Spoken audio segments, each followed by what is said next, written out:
অন্ধকার যখন দীর্ঘ হয় তখন এই আলোর কদর সবচেয়ে বেশি বোঝা যায়। ঠিক তেমনই সৌদি আরবে হাজারো প্রবাসী বাংলাদেশের জীবনে নেমে এসেছিল অনিশ্চয়তার অন্ধকার। কর্মক্ষেত্রে থেকে পলাতক হুরুপ হিসেবে চিহ্নিত হয়ে তাদের জীবন যেন থমকে গিয়েছিল। কেউ বছরের পর বছর লুকিয়ে কাটিয়েছেন, কেউ ভয় আর অস্থিরতায় ঘরছাড়া পাখির মতো ঘুরেছেন। কিন্তু এবার সে আধার ভেদ করে নতুন আলো দেখাচ্ছে সৌদি সরকার। ঘোষণা এসেছে একটি নির্দিষ্ট প্রক্রিয়ার মাধ্যমে অবৈধ হয়ে পড়া কর্মীরা আবার বৈধ ইকামা করতে পারবেন। এই খবর ছড়াতেই প্রবাসীদের মধ্যে যেন স্বস্তির হাওয়া বইতে শুরু করেছে।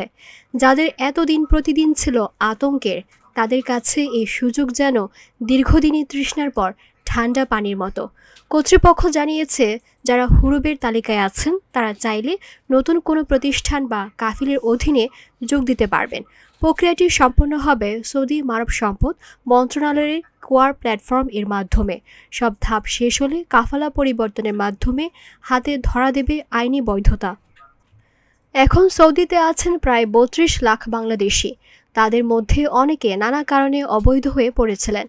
নতুন এই সিদ্ধান্ত তাদের জীবনে শুধু স্বাভাবিকতা ফিরিয়ে দেবে না, বরং বৈধ পথে রেমিটেন্স পাঠানোর সুযোগও বাড়াবে। আর তাতে দেশের অর্থনীতিতেও আসবে নতুন গতি। একজন প্রবাসী বলছিলেন, এতদিন তারা ছিলেন বন্দির মতো, কিন্তু এই উদ্যোগ তাদেরকে আবার স্বাভাবিক জীবনে ফিরিয়ে দেবে।